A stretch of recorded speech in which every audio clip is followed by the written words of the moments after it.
ഇത് ഒരു ഫെമിനിസ്റ്റ് ചായകളുടെ പടമാണെന്നാണ് ചോദിക്കുന്നത്. ഒരിക്കലും ഞാൻ അങ്ങനെ ഫെമിനിസം എന്ന് പറയുന്നത് എന്താ, ഈക്വാലിറ്റി ആണ്. എനിക്കൊന്ന് ഫെമിനിസം എന്ന് പറയുന്നത് ബേസ് തന്നെ ഈക്വാലിറ്റി ആണ്. ഈ സിനിമ കണ്ടിട്ട് നിങ്ങളാണ് തീരുമാനിക്കേണ്ടത് എന്ത് സിനിമയാണെന്നുള്ളത്. ഇവിടെ ഇപ്പം എൻ്റെ ക്യാരക്ടർ എന്ന് പറയുന്ന ഐഷു എന്ന് പറഞ്ഞ ക്യാരക്ടർ തന്നെ പറയുന്നുണ്ട്, ഈ ഒരു സംഭവം കണ്ടിട്ട് അല്ലെങ്കിൽ ഈ ഒരു ഇൻസിഡന്റ് കണ്ടിട്ട് നിങ്ങൾ തീരുമാനിക്കണം. അപ്പം അതുകൊണ്ട് നിങ്ങളാണ് പറയണത് ഫെമിനിസ്റ്റ് സിനിമയാണോ അല്ലെങ്കിൽ അല്ലെ ആണുങ്ങളെ സപ്പോർട്ട് ചെയ്യുന്ന മെന്നിസ്റ്റ് ഒന്ന് I don't know that term but whatever it is അത് നിങ്ങളാ തീരുമാനിക്കുന്നത്. 2-3 ലീഗിന്റെ സമയത്ത് അങ്ങനെ ഒരു ഫെമിനിസ്റ്റ് ചായകളുടെ സിനിമയാണ്. ഇതാരാണ് എടുത്തത്? ആരാണ് ഇതിന്റെ ഡയറക്ടർ? സ്ത്രീ അല്ലല്ലോ.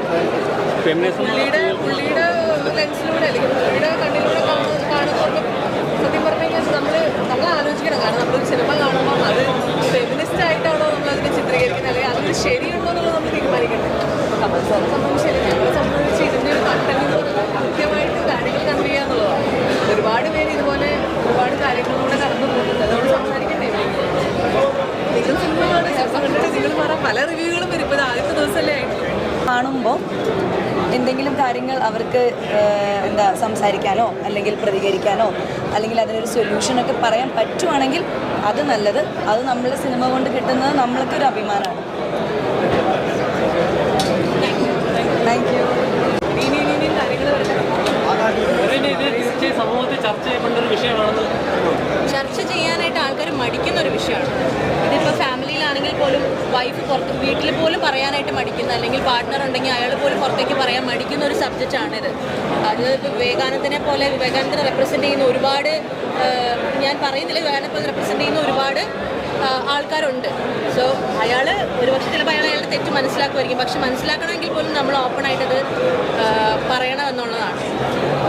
പറയാൻ സ്ത്രീകൾക്ക് ധൈര്യം ഉണ്ടാവട്ടെ, കണ്ടിട്ടെങ്കിലും ധൈര്യം ഉണ്ടാവട്ടെ എന്നുള്ളതാണ്. പണ്ടും ഇങ്ങനെയുള്ള പ്രശ്നങ്ങളുണ്ട് സമൂഹത്തിലുണ്ട്. അന്ന് ഈ പറഞ്ഞ പോലെ പ്രതികരിക്കാതിരുന്ന സ്ത്രീകളെ അവരുടെ അവസ്ഥയെ പറയാം. ഇതിൽ സംസാരിക്കുന്നുണ്ട്, അതിനെപ്പറ്റി സംസാരിക്കുന്നുണ്ട്. പക്ഷെ പണ്ട് അങ്ങനെ നടന്നു പറഞ്ഞ് ഇപ്പോൾ നമുക്ക് അതുപോലെ തന്നെ ഇരിക്കാനായിട്ട് പറ്റില്ലല്ലോ. ഇപ്പം സ്വാസിക പ്ലേ ചെയ്യുന്ന ക്യാരക്ടറിൽ ചെറിയ അതിൻ്റെ ഒരു ചായ്വുണ്ട്. പക്ഷെ എവിടേക്കോ നമ്മൾ ഒരാൾക്ക് ഒരു ഊർജ്ജം കൊടുത്താലാണെന്ന് പുറത്തേക്ക് വരാനുള്ള ഒരു ധൈര്യം കിട്ടുള്ളൂ. അതിപ്പോൾ നമ്മുടെ ഫാമിലിയിൽ അങ്ങനത്തെ ഒരു സിറ്റുവേഷൻ ഉണ്ടെങ്കിൽ അത് സംസാരിക്കുക, അതിനുവേണ്ടിയുള്ള ഹെൽപ്പ് നമ്മൾ തന്നെ ചെയ്ത് കൊടുക്കുക എന്നുള്ളതാണ്. അത് തന്നെ പുരുഷന്മാർക്ക് ഇത് ഫേസ് ചെയ്യേണ്ട അതാണ് പറയുന്നത്. പക്ഷെ എന്നാലും നമ്മുടെ ഒരു അഭിമാനം എന്ന് പറഞ്ഞൊരു പോയിന്റ് ഉണ്ടല്ലോ, അത് സമ്മതിക്കാത്തതുകൊണ്ടായിരിക്കാം അതെ ഉദ്ദേശം എന്താണെന്ന് മനസ്സിലായി. ആർക്കാണെങ്കിലും ആരാണെങ്കിലും അങ്ങനെ ഫേസ് ചെയ്യാൻ പാടില്ല. ഫെമിനിസവും ബേസിക് ഹ്യൂമൻ റൈറ്റ്സും തമ്മിൽ രണ്ട് ഡിഫറെന്റ് കാര്യങ്ങളാണെന്നുള്ളത് ആദ്യം മനസ്സിലാക്കണം.